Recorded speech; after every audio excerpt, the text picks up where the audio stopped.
May 1997. I had to look to see what month I was talking about, but it's May 1997. I still have no memories of what was going on at this time, except that I was working still at Illyria Arts. I promise we're getting closer to things I'm going to remember. There were some significant things this year. But for now, let's talk about May of 1997. And the first book that I read was Archangel by Sharon Shin. And this had a cover by John Jude Palancar, which is a cover artist I believe I have mentioned before. We're going to come back around to him in a future video, even though I think I've talked about him before. But anyway, Archangel by Sharon Shin is about this planet where there's science and there's religion living in harmony. There are guardian angels protecting the humans on this planet, in this world, and some other folks that guard the knowledge of the world. And a new archangel needs to be inducted, whatever. So this dude is supposed to marry Rachel, I think her name is, and then he'll be the archangel or something, but Rachel has other plans. It's this science fiction fantasy mix that was spoiled by the back cover copy and is spoiled. I looked it up on Amazon. It is spoiled by the description on Amazon because there is basically a twist at the end that's given away in the back cover copy. But aside from that, very good book, very interesting, well written. Archangel, Sharon Shin, and I like the mix of genres, and that's pretty good. I followed that up with Spider-Man and Iron Man Doomsday Book 2 Sabotage by Pierce Askergernand. I don't know. I can't read my own handwriting. And Danny Fingeroff. My apologies to Pierce. So this is book 2 of I believe it's the Doomsday trilogy. Tony Stark has created this infinity engine that's going to give the world limitless power. And of course, the bad guys want it. Dr. Doom and AIM and all these folks. So Spider-Man and Iron Man have to team up and save the infinity engine. I think that's what it's called. It's fun, good comic book novel stuff with two of my favorite Marvel characters. Then, book 3, Blood Price by Tanya Huff. Another book with a cover by John Jude Palancar. Again, we'll get back to him in a future video. But I have notes here. So Vicki Nelson is our main character. She's a former homicide detective, I believe. She's now a private investigator. And there's a bunch of gruesome murders going on in her town. I want to say it's Toronto. And she has to team back up with her shitty partner. And she teams up with this other guy, Henry Fitzroy, I think his name is, who is the illegitimate son of Henry VIII. Because, as Vicki Nelson is going to discover, the supernatural exists in the world. There are monsters, there are vampires and mummies and werewolves and all those great supernatural trappings that you tend to find in urban fantasy. And so old Vicky's is trying to solve these murders, deal with the discovery of monsters in our midst. And this is the first in a series. It was made into a TV series. I don't remember what the name of the show was. I don't believe it was Blood Price. It was called something else. I never saw it. But I really enjoyed this book. We will be seeing more from Tanya Huff in the future, and it's all going to come around and relate to the cover artist, John Jude Palancar. But Blood Price by Tanya Huff, first in the Blood series. I think all the titles have Blood something as the title. Really good. Urban fantasy. I really enjoyed it. All right, now we're getting into some stuff. Book number 4 that I read in May of 1997 was a brand new book. The publication date was May 1997. It is Stray Dogs by John Ridley. Now, before I get into what Stray Dogs is, the name John Ridley may sound familiar. He is an Academy Award-winning screenwriter. He's a novelist. He's written comic books, but he wrote 12 Years a Slave. He wrote another movie that I can't think of the name of now, but he also wrote, I discovered much, much later after reading this book and after seeing this movie that I really, really enjoy. He is the screenwriter of Undercover Brother. I think that movie is hilarious. I've watched it many, many times. I'm recording this mid-February. I can tell you right now, actually, it's February 18th, so we're 10 days away from the end of the month.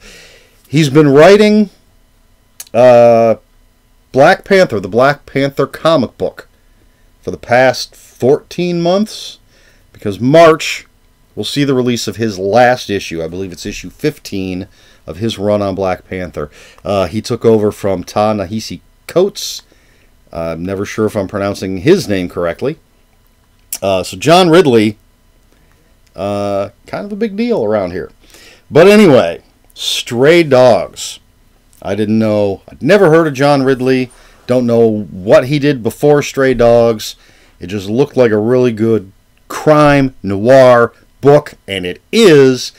You've got this guy. Did I even take down names? It doesn't matter. You got this guy that needs to get to Vegas because he's got some debts to pay, and his car breaks down in this little town in Nevada, I believe, and he goes to the... Now, hopefully I'm not mixing details up with the movie, and we'll get to that in a minute, but he needs to get his car fixed. It's going to take some time, so he goes into town to kill that time, meets this really, really hot woman who, I believe, asks him to kill her abusive husband. And if that's not a perfect crime noir setup, I don't know what is. Fantastic book. Really well written. Really interesting characters. Really, I mean, I don't think there's a single... It's been a while since I read it, but I don't think there's a single likable character in the book. But they're all interesting, which is what's important. Really, really liked this book. It was made into the movie U-Turn, directed by Oliver Stone. I went out opening weekend to see it. It stars Jennifer Lopez. I believe Nick Nolte plays her husband. Billy Bob Thornton plays the guy that runs the junkyard/auto shop. Powers Booth is the local sheriff. And I feel like Sean Penn is the main character, but I could be wrong about that. I chose not to look it up before recording this. I may look it up afterwards, but I'm trying to go completely from memory. And basically what I remember is I did not like the movie at all. Such a good book, and I'm not an Oliver Stone fan. I didn't enjoy the way he made this movie. And the one specific thing I remember is when the main character, whether or not it's Sean Penn, is talking to Billy Bob Thornton about getting his car fixed. They're talking, and then while we still hear them talking, it would just cut to black and white footage of Billy Bob Thornton standing in the middle of the junkyard laughing while we're still hearing their conversation. And I believe it did that a few times. And that I just found it annoying. I found a lot of the directorial choices annoying. So, U-Turn, not a fan. Stray Dogs by John Ridley, absolutely a fan. And I love Undercover Brother, and I have not yet read his Black Panther run, but I will definitely be checking it out because I like John Ridley. All right, I followed that up with Leonard Nimoy's Primortals Target Earth by Steve Perry. This is, I guess, a novelization of the Leonard Nimoy comic book, Primortals, which was essentially the story. Some aliens came to Earth long, long time ago, and they saw that the Earth was headed for the crapper, as the kids would say. So they took the most promising humans on the planet and whisked them off into space, where they have basically become sort of superheroes, and they have returned to Earth to now take it over. Something like that. Wasn't a huge fan. I had never read the comic, but it was a comic book novel based on a concept by Leonard Nimoy. Steve Perry, generally a pretty good author. Overall, not a fan of the book. Then we have A Crime in the Neighborhood by Suzanne Byrne. I believe this is her debut novel. It is about a small town, 70s, perhaps, and a 10-year-old girl named Marcia. And, well, yes, it has to be. The time frame is pretty specific because three major things going on. Marcia's father has left with her aunt, just run off, abandoned his family with Marcia's aunt, his sister-in-law. You know how it works. Watergate is in the headlines, and a young boy has been molested and murdered. And this is not really a murder mystery. This is about 10-year-old Marcia and the town and the relationships between the people. And Marcia, because of her mom, I think, doesn't have time for her.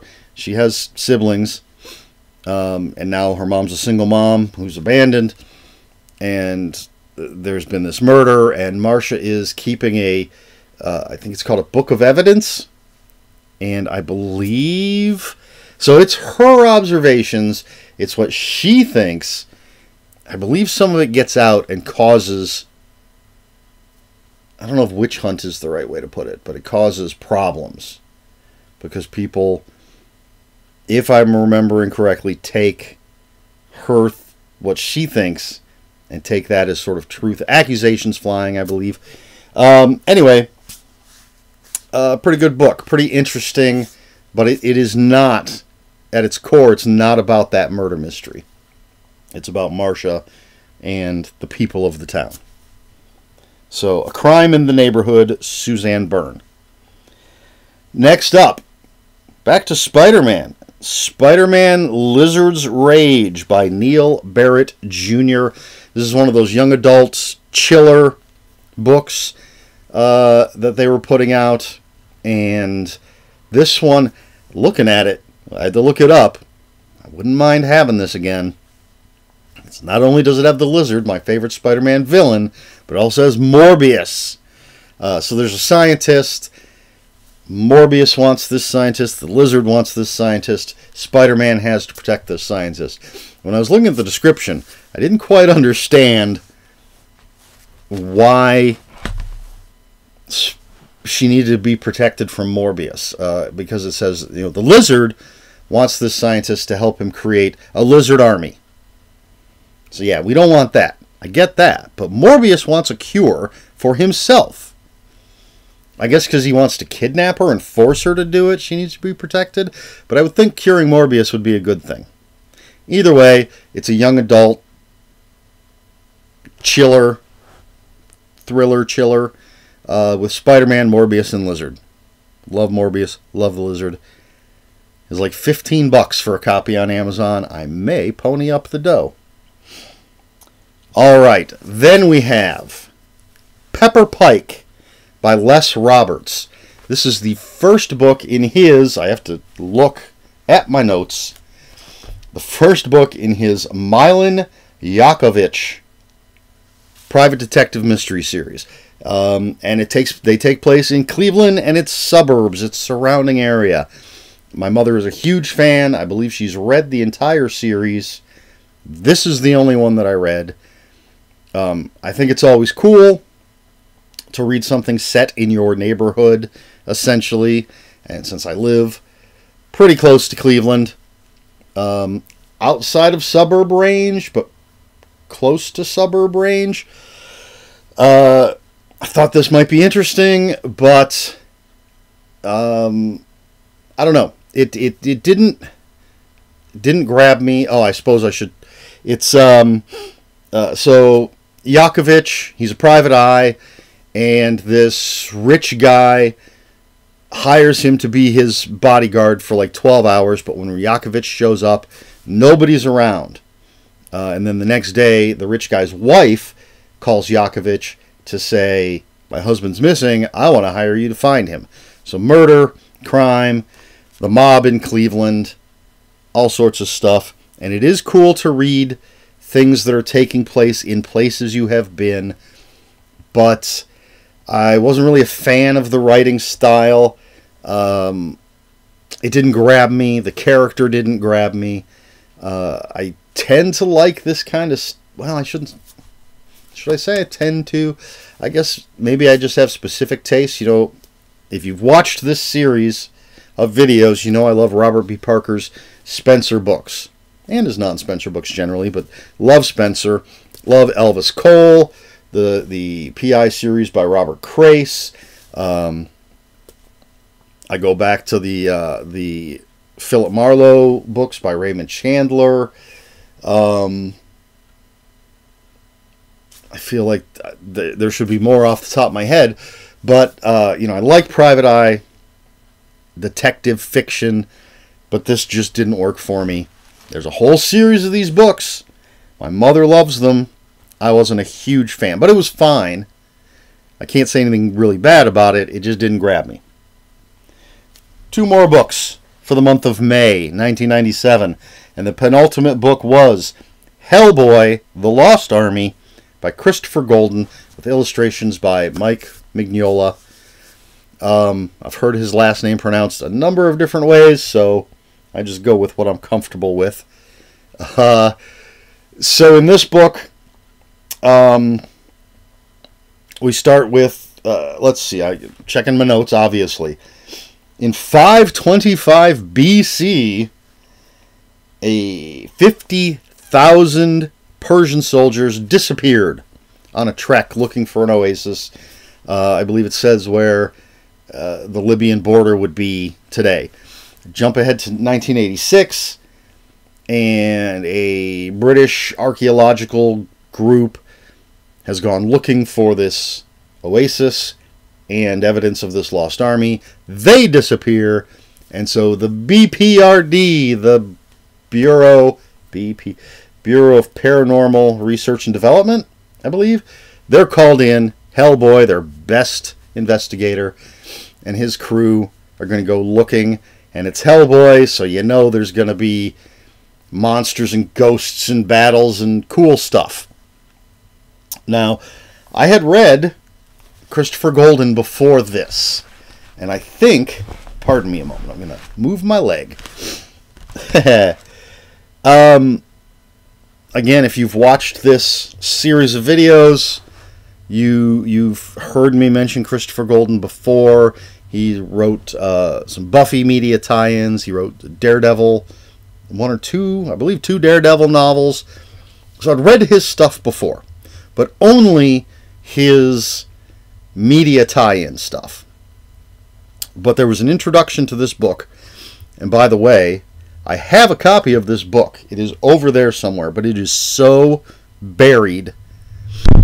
I didn't have the energy to dig it out, to find it so I could show it to you.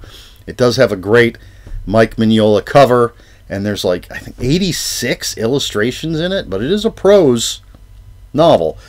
But anyway, so I'd read a bunch of Christopher Golden's media tie-in stuff. Like I said, Buffy, Daredevil, Hellboy. But in the introduction to this book, Mike Mignola talks about the reason he wanted, if I remember correctly, the reason he wanted Christopher Golden to write this book, he wanted to collaborate with Christopher Golden, was he had read Christopher Golden's original works, and it was filled with giant monster action, I believe is exactly how he put it. And so that intrigued me, and because of reading this, I started seeking out Christopher Golden's original work, and this was when I became a Christopher Golden fan. I picked up the first in his vampire series that I can't remember the exact name of off the top of my head. I'm not going to look through the list. It's like Angels, Souls, and Devil's Hearts, something like that. And as we'll get to them eventually in this series, and so I'll save everything for that. But yeah, Hellboy: The Lost Army put me on the path of being a big Christopher Golden fan, even though I'd read other things by him before. It was this book and Mike Mignola's introduction that had me seeking out his original works. So it's good stuff, especially if you're a Hellboy fan. But even if you aren't, it's good Christopher Golden stuff. Alright, so the last book that I read in May of 1997 was Eye of the Storm by Jack Higgins. And this book is the first in the Sean Dillon series. I'm going to adjust. I'm trying a microphone.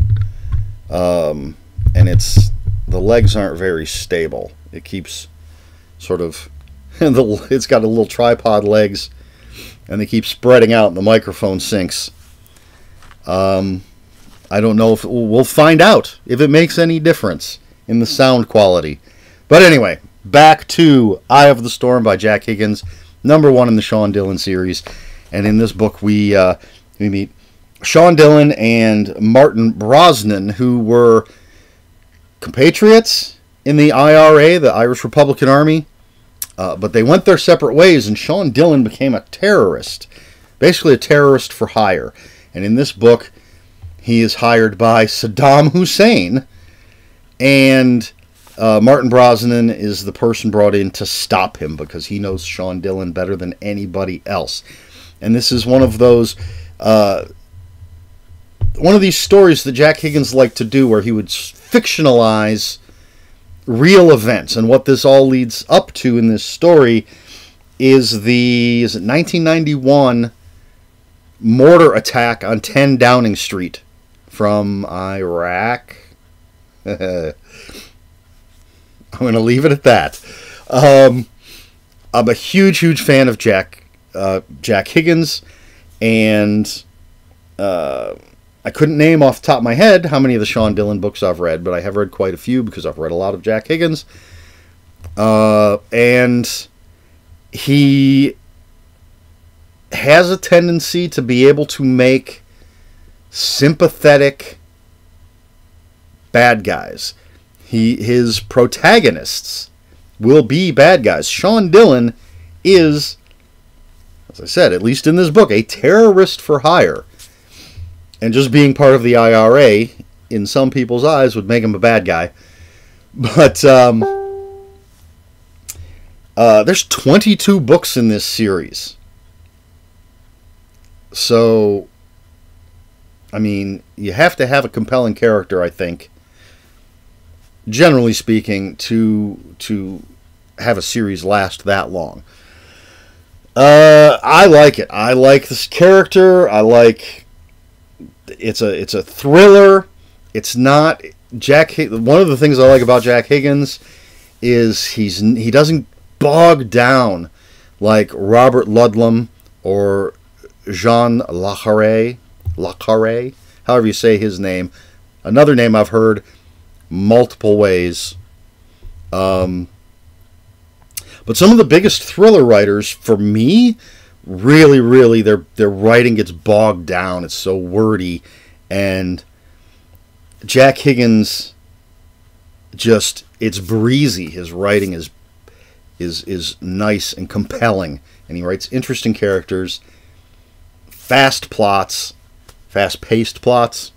Good stuff. So that was the last book in May of 1997, Eye of the Storm, Jack Higgins. All right. So, I had a question. Oh, okay. Yeah, this was the question for this video. Not sure if I've asked this before, because I've done a lot of these videos, and some of the questions tend to run together. But my question, my microphone's falling down again. My question for this video, I think I have to tighten the screws or something, if it's even worth it.